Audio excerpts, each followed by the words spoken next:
Invité politique de Guillaume Durand sur Radio Classique et Paris Première. D'abord, bienvenue. Les sujets sont à caractère politique et à caractère économique avec l'entretien de François Hollande dans les Échos ce matin. Je voudrais commencer justement par la politique. On a un peu le sentiment qu'il y a plusieurs mois, tout le monde disait ce sera ni Sarkozy ni Hollande et qu'on a l'impression depuis quelques jours que finalement on se dirige directement vers une revanche. Est-ce que c'est le sentiment que vous avez? Tout le monde? Pourquoi dites-vous tout le monde disait? Je suis pas sûr que François Hollande et Nicolas Sarkozy le disaient. Non, aujourd'hui, nous ne sommes pas dans la campagne. Nous sommes d'ailleurs dans une période où des choix vont devoir être faits par chacun, dire, des camps. J'ai toujours dit que le président de la République était le candidat légitime. Donc c'est l'hypothèse que vous retenez ce matin, Nicolas Sarkozy, François Hollande. C'est pas moi qui choisirais Nicolas Sarkozy. J'aurais peut-être à participer à une primaire pour choisir le candidat de la gauche, et de la gauche rassemblée, d'une gauche qui a envie de continuer à gouverner, qui, quelles que soient les difficultés, quels que soient les problèmes, parce que quand on gouverne, c'est parce qu'il y a des problèmes. S'il n'y avait pas de problème, on ne serait pas à cette place-là. Donc moi, je suis de ceux qui pensent qu'il n'y a pas de meilleur candidat à gauche pour rassembler à gauche et rassembler une majorité de Français que François Hollande, quelles que soient les situations aujourd'hui des sondages. Il y a une phrase importante, il dit la trahison, c'eût été de laisser le pays dans les cas dans lesquels je l'ai trouvé. Je vais l'expliquer autant que faire se peut cette thèse aux Français, ce qui veut dire, et il dit plus loin dans l'entretien, j'ai décidé, je veux, etc. Donc la présidence normale est enterrée. C'est la campagne qui démarre quand même ce matin dans les Échos. Mais la présidence normale, c'est pas un président qui ne décide pas. La présidence normale, c'est un président qui décide, mais qui le fait dans des conditions, avec des attitudes qui sont normales. Donc, c'est un président en exercice. Il décide, nous mettons en œuvre pour, nous l'espérons, avoir les meilleurs résultats aujourd'hui et préparer le mieux possible la France de demain. Indépendamment du fait qu'il y aura une campagne électorale. Cette campagne n'est pas aujourd'hui ouverte. Nous sommes dans l'action. La loi El Khomri doit être adoptée on va parler de tout ça. Pour être appliquée. Il y a des dispositions budgétaires qui doivent être mises en place. Les choses s'arrangent en termes d'activité économique. On va y arriver. Le Brexit. Bref, c'est tout ça les sujets d'aujourd'hui. C'est ceux dont les Français attendent que nous apportions. Tout à fait, mais je voudrais qu'on reste sur l'aspect politique, puis après on parlera évidemment d'économie. Vous êtes ministre des Finances, tout le monde le sait. Dernière phrase d'Alain Juppé, c'est de dire au fond, la France en substance, la France de François Hollande n'intéresse absolument personne à l'international. Et au fond, c'est non seulement ce qu'il fait, donc ce que vous faites, qui est contesté, mais ce qu'il est aussi qui est contesté. Oui, Alain Juppé. Et il s'appuie sur les sondages d'opinion, c'est-à-dire 12% dans le Figaro Magazine le dernier. Oui, je peux rééluciter des sondages d'opinion dans les années 95. Bon, bref.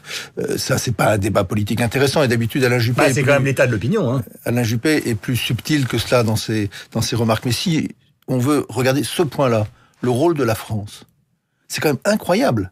En France, des responsables politiques dans l'opposition, pas seulement dans l'opposition, dénient le rôle de la France, alors qu'à l'extérieur, c'est reconnu. Moi, je suis ministre des Finances.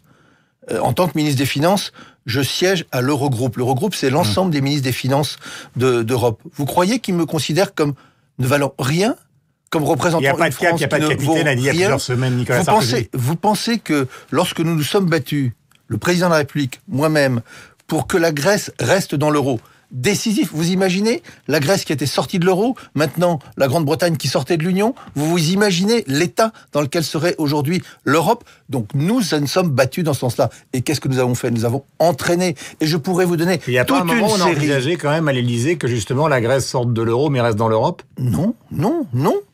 Parce que la zone euro, c'est le cœur de l'Europe.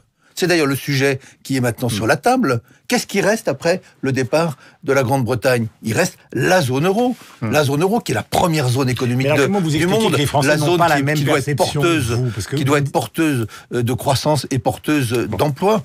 Je voudrais qu'on écoute justement Nicolas Sarkozy, parce qu'on va parler de l'économie et on évoquait justement ce face-à-face peut-être donc pour la prochaine présidentielle. Voilà ce qu'il dit d'un sujet que vous connaissez bien, c'est l'économie du pays. Nicolas Sarkozy était chez nos confrères d'RTL ce matin.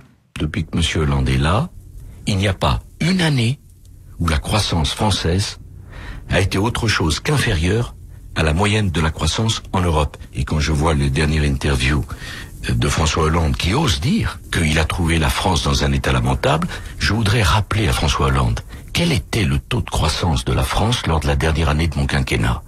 Plus 2,1. Jamais il n'a connu un taux de croissance pareil. Considérez qu'il ment? Je n'utilise pas les mêmes termes que lui. Parce que ça ne sert à rien en politique. Mais il faut regarder les choses en face.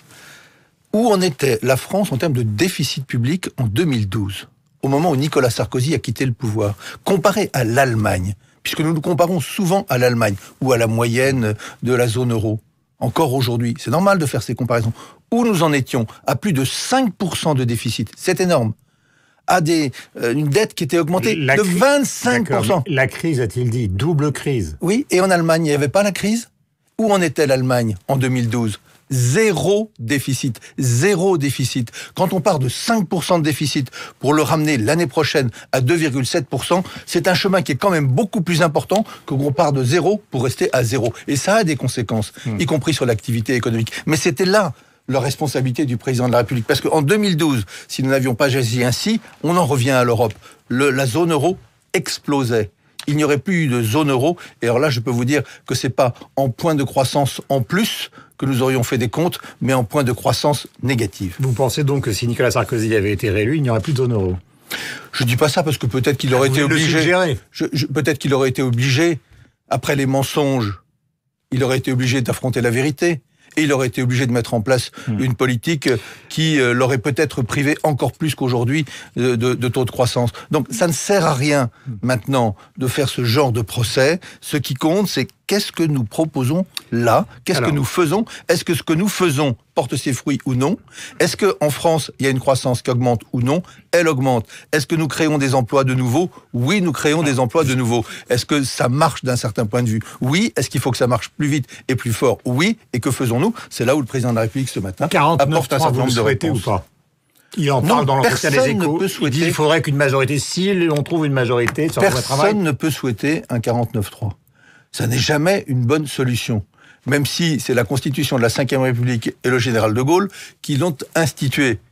Et donc c'est fait pour aussi fonctionner. Il n'y a rien d'épouvantable à utiliser une disposition de la Constitution. C'est pas inéluctable. Ce matin, c'est pas inéluctable. Ça n'est jamais inéluctable. Pardonnez-moi, dans les premiers entretiens aux propos qu'on a attribués à Manuel Valls, il disait de toute façon la loi travail. Dès le début de cette loi, qui n'était pas justement dans la campagne de François Hollande, il a dit 49.3, 49.3. Mais non, c'est pas le 49.3 qui compte, c'est le contenu.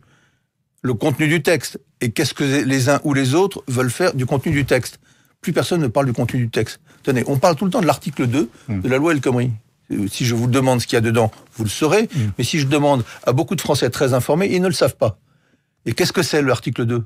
C'est la capacité de négocier dans l'entreprise la question du temps de travail. C'est ça, tout ça, que ça. Et ça, c'est une bonne chose. Les syndicats, qui voudraient que ce soit eux qui Pourquoi le fassent. Vous dites les syndicats? Enfin, certains syndicats. Ah ben oui, mais entre certains syndicats, pas la CFDT. Entre certains syndicats qui se trouvent sur ce point être minoritaires, même s'ils sont par ailleurs dans la rue, et les syndicats, il y a une certaine différence, puisque justement, les syndicats réformistes sont d'accord avec ces dispositions, ils sont même tellement d'accord avec cette disposition qu'ils disent que si on la modifiait, alors leur attitude se modifierait. Vous considérez que dans la réunion d'hier, puisqu'il doit y avoir des modifications sur un article qui est à peu près sur le même thème, qui est l'article 13, alors le détail est extrêmement compliqué, il y a la possibilité de désamorcer à la fois Martinez et Jean-Claude Mailly. Répondez-nous, s'il vous plaît. Oui, c'est ce que j'essaye de faire depuis le début. Merci. Sur ce point, est-ce qu'il s'agit de désamorcer? Non.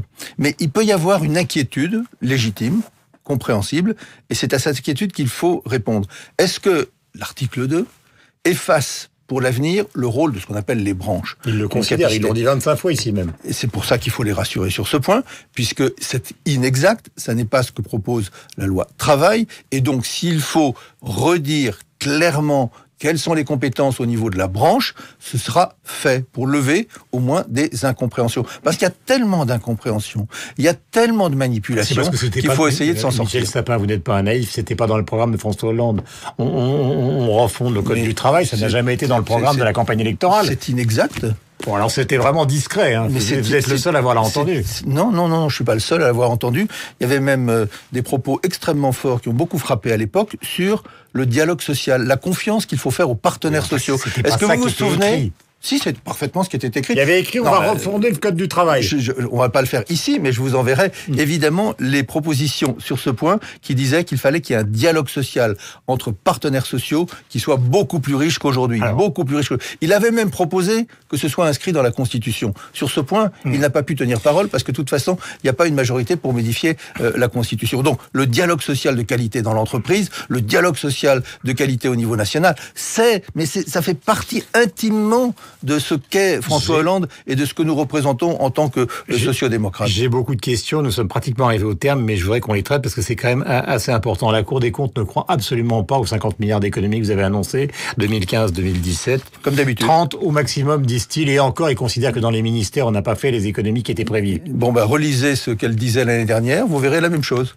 Et pourtant, nous avons, en 2015, non seulement atteint nos objectifs... Dans les ministères, ils ont fait 3,3 milliards d'économies, on a comptabilité, alors qu'ils avaient promis 7,4. Exactement la même chose. L'année dernière, il disait la même chose. C'est normal, la Cour des comptes est là pour s'inquiéter. Elle ne constate pas aujourd'hui. Elle ne s'inquiète pas. Oui, mais je vous rassure, il disait la même chose l'année dernière. Ouais. Est-ce qu'en 2015, nous avons atteint nos objectifs ? On a même fait mieux que nos objectifs. Est-ce qu'en 2016, pour cette année, quelqu'un conteste que nous allons atteindre nos objectifs ? Pas la Cour des comptes, en tous les cas, qui dit que nous allons atteindre nos objectifs, alors qu'elle craignait, mais c'est son rôle, l'année dernière, qu'on n'atteigne pas nos objectifs. Aujourd'hui, depuis 2 ans, j'allais dire, depuis que je suis ministre des Finances, mais c'est pas la relation de cause à effet, nous avons atteint tous nos objectifs et nous continuerons à le faire.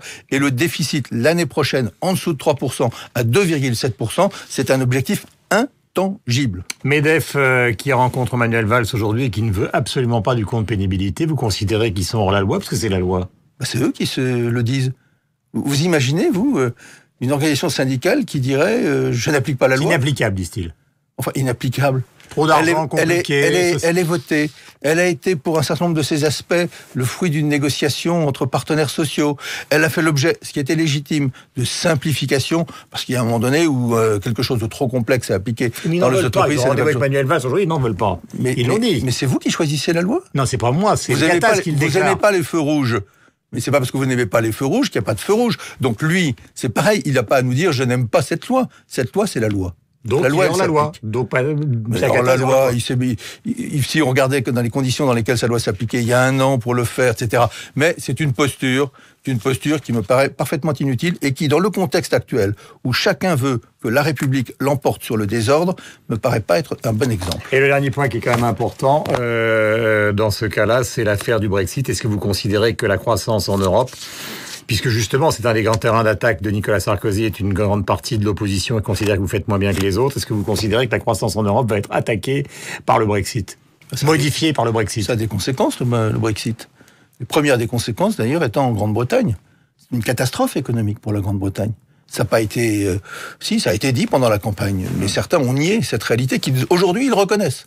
Puisque tout d'un coup, ceux qui étaient les meneurs du Brexit, Cameron a pris une décision pour des raisons internes à son parti, dont on voit aujourd'hui les conséquences. Je pense que lui-même le regrette. Donc, oui, il y aura des conséquences. D'abord en Grande-Bretagne. Et quand une grande économie comme la Grande-Bretagne va voir baisser son activité économique, ça a des conséquences, évidemment, sur les voisins. Est-ce que ce sont des conséquences considérables ? Je ne le crois pas. Et ceci ne remet pas en cause les prévisions de croissance qui étaient les nôtres. Vous ne souhaitez pas de référendum, vous ? Mais un référendum, c'est pas un référendum pour un référendum, ça sert à rien. C'est pourquoi faire ? Ah oui, c'est ça. Mais on peut avoir un référendum avec on peut avoir un référendum avec un contenu, un nouveau traité. Ah oui. Mais donc il faut nous donner le contenu. C'est pas ce qu'on fait. Aujourd'hui, on saute sur sa chaise en disant il faut un nouveau traité. Ça, c'est M. Sarkozy. On ne sait pas ce qu'il y a dedans. Que d'autres, il faut un référendum. Pourquoi faire ? On a vu en Grande-Bretagne, il fallait un référendum. Maintenant, tout le monde s'inquiète de savoir des conséquences du référendum. Donc, il faut travailler concrètement. L'Europe a besoin d'être relancée. L'Europe a besoin d'être beaucoup mieux comprise, beaucoup plus concrète, beaucoup plus visible par l'ensemble des citoyens européens. C'est ça que nous allons faire avec de l'harmonisation sociale, de l'harmonisation fiscale, avec la lutte contre les travailleurs détachés et l'abus de travailleurs détachés. Et ça, c'est du concret qui permettra d'avoir plus d'emplois et donc de faire reculer le chômage. Voilà, il y aurait de très nombreuses questions à vous poser encore après cet entretien donc dans les échos du chef de l'État. Merci Michel Sapin d'être venu ce matin. Je rappelle que vous êtes ministre des Finances. Bonne journée à vous. Il est 8h30 sur l'antenne de Radio Classique. Tout à l'heure, nous recevrons après la revue de presse Daniel Thompson. 3 actualités. La Grande Vadrouille ressort le 13 juillet. Film mythique, évidemment, en France. Sur les écrans de cinéma, à la rentrée, donc, elle signe comme réalisatrice, Cézanne et moi, un film donc sur l'amitié entre Paul Cézanne et Émile Zola avec Guillaume Gallienne et Guillaume Caneille. Guillaume Gallienne sera en direct avec nous. Pourquoi ? Parce qu'il est actuellement en Avignon. Peut-être vous irez. Donc, Michel Sapin, les damnés de Visconti donc seront donnés dans la cour d'honneur du Palais des Papes d'Avignon, donc dans une mise en scène de la Comédie Française. C'est une adaptation que tout le monde attend avec beaucoup d'intérêt. 8h31, merci, bonne journée à vous. Merci. C'était l'invité politique sur Radio Classique et Paris Première.